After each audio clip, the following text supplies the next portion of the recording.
আসছে রমজান মাস, বরকতময় মাস। আমাদের দেশে শুরু হয়ে যাবে বাজার সিন্ডিকেট। আমি ছোটবেলা থেকেই দেখতে আছি, সারা বছর মনে হয় ব্যবসায় লস খায়।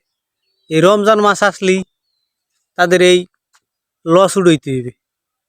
যে কোনো ধরনের বাজার সদাই কিনতে গেলে দাম, আর এই দুইটা তিনটা জিনিসের দাম যদি বৃদ্ধি থাকে, এই জিনিসের দাম নিয়ন্ত্রণে আনতে যাইয়া দেখা গেছে রমজান মাসই শেষ হয়ে যায়।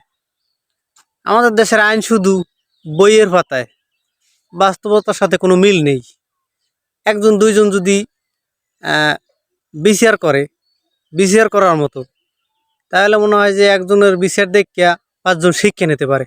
কিন্তু আমাদের দেশের যেই বিচার করে, একজন দেখিয়া পাঁচজন আরো বাটপারি শুরু করে। আমাদের দেশে কবে যে এই বাজার সিন্ডিকেট থেকে মুক্ত হইবে মানুষজন জানি না। রমজান মাস আসলেই এই জিনিসটা বেশি দেখা যাইবে। প্রতি বছর রমজান মাস আসলেই এই বাজার সিন্ডিকেটটা দেখা যাইবে। সারা বছর মনে হয় এরা ব্যবসা ভালো মতো করতে পারে না। আর এরা মনে হয় যে মুসলমান না। প্রকৃত মুসলমান হইলে বাজার সিন্ডিকেট কিভাবে করে? তারা কি রোজা রাখে না? তাদের পরিবার নাই, আত্মীয় স্বজন নাই, এরা কি রোজা রাখে না? কিভাবে এটা করতে পারে?